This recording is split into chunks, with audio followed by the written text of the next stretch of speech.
Hey, how's it going? I'm Lee, and you're watching the Tall Tesla Guy. So if it's your first time here, welcome. Thanks for taking the time out to watch the video. And think about subscribing if you haven't already. We talk about everything from tech to DIY to lifestyle stuff and certainly Tesla stuff. That's what we're going to be talking about again today. If you are already subscribed and you're a returning viewer, I want to thank you for your support, thank you for watching the videos, and thank you for staying engaged. As always, snap that like button, helps out with the algorithm, but in reality, if you have any questions or comments, throw them down on the bottom. I jump on the comments rather quickly. So I wanted to kind of talk about my experience today. So we've had the car for about 3 weeks, maybe 3 weeks come Friday, somewhere around there. Now we took a week out of there because immediately after we got the car, we took it into the shop and got paint protection film on the front of it. We got ceramic coating on the entire car. Also the back bumper, we did the paint protection film, and then we tinted the windows. It's hard to tell from in here because you can easily see out of there, and obviously I'm in my garage. I mean, we love the way it turned out. We love the way it looked. I threw a video up there. In fact, you can see it if you click on that, just kind of talking about the experience of it. Obviously, it's an added cost to the car, but I'm glad we did it. We really love the tint. We love the way that it looks on the outside now, and we feel like it's giving us the protection that we want, at least from the sun and stuff like that. Additionally, we have our baby that goes in the back.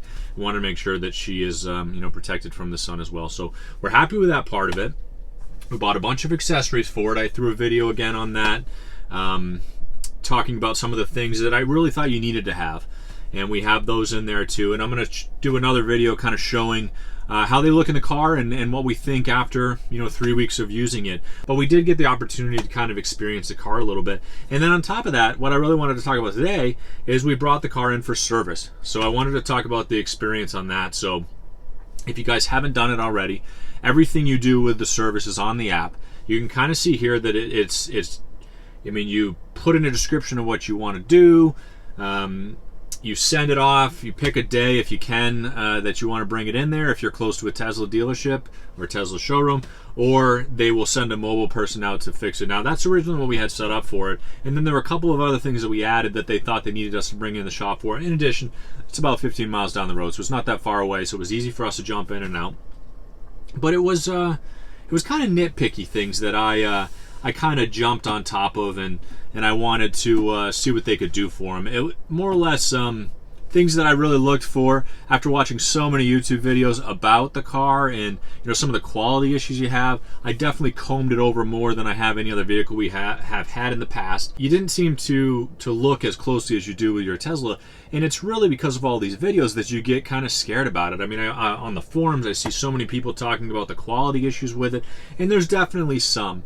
I mean, the drive of a Tesla is amazing. It's unparalleled to anything else I've ever even been in. The control that you have, the technology is amazing. Obviously, the touch screen, everything's on there at your fingertips. The comfort in the vehicle, the seats, it's just great. Now, there are certain things that I wish they had done a little bit differently. There are a couple of things on the outside. I was lucky enough not to have any panel gaps at all, which was super nice. However, I did have a couple of alignment issues with the doors at the bottom. Nothing that affected the door opening and closing. Driving on the highway, there was no increased wind from it, anything like that.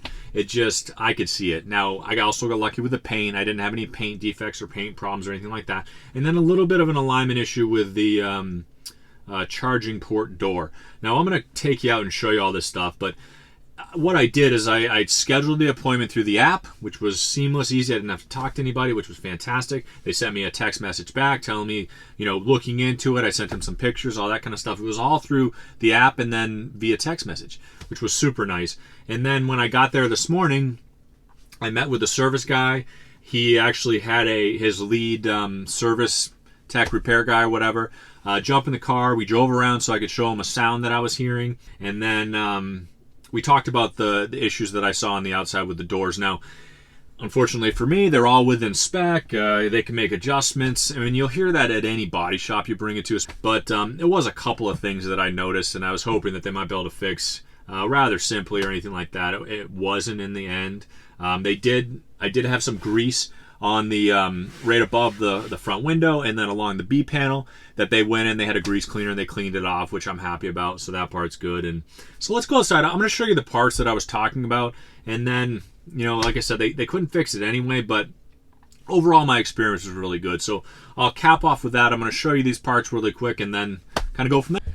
So like I was saying, it was just a couple of things, and even, you know, to the untrained eye, and in fact I am in that category of untrained eye, it's hard to see some of it. I can point it out a little bit. You kind of see the difference in the spacing here. It drops in, and this door is set in a little bit. However, it's flush up here, which kind of threw me for a loop a little bit. So unfortunately, the guy told me at the service center that there are 3 points in which the door can be adjusted. One over there, or one over here, 2 over there, something like that. And if they were to move it and make the adjustment, it would stick out more up here, and then maybe this would be flush, but I didn't want it to stick out anywhere. So it was a little disheartening, but like I said, it's not something that threw me off completely. It felt like I was being kind of nitpicky about it. I didn't have any issues with the car itself.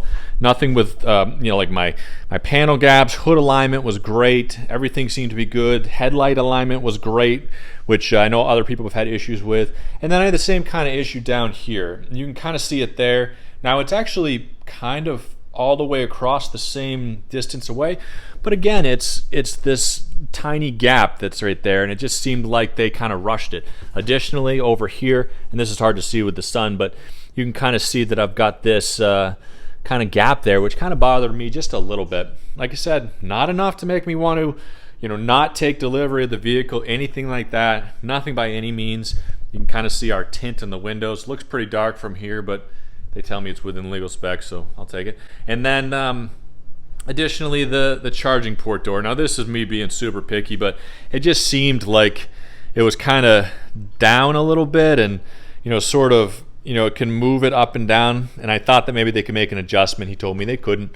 So I jumped back in the car just to kind of wrap it up, but I wanted to give you guys a quick overview. As far as a service appointment goes, it was the most seamless one I've ever been to, if that's a real word. Every time I've ever taken our Volkswagen in, when we took our Audi in, when we took our Range Rover, our Explorer, everything, it was at least a few hours. You had to sit there. They went through everything. They tried to upsell you on stuff. And the Tesla experience was nothing. Now, obviously, it's a brand new car. It's only 2 weeks old.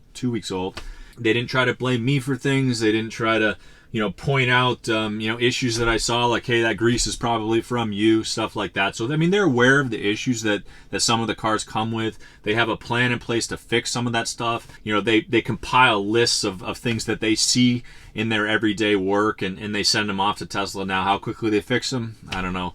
It's up in the air. Though I will say, in the very beginning of the Model Y launch back in March, April, May, these issues were compounded versus the Model 3, which is odd because it's just pretty much, it shares about, you know, 75% of the same parts, so you think they would have fixed it by now. When they closed the factory down, reopened it, tried to address the quality issues, and little things like that, coming back out, at least the range that I have, and by then, I mean, panel gaps were pretty much, I didn't see anymore. Not that they don't exist anywhere, but at least in my experience, my purchase was pretty seamless. Everything looked good on the inside, minor grease spots, but for the most part, everything looked good enough that I took it to get you know, the paint protection and the ceramic coating, have them take the door off, put a new one on, and bring it back and get it done again.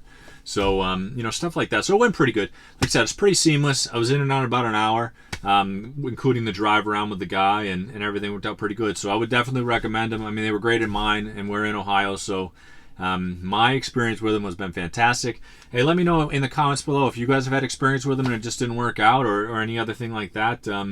If you haven't already, think about subscribing. If you made it to this point, hit that like button. Let me know you like videos like this, and stay tuned because we got more to come. I'm going to put a video out about you know, 2 weeks in, 400 miles in. You know, let's talk about the accessories, and we'll go from there. So I hope you guys enjoyed. Hope you guys have a great day. Stay safe out there.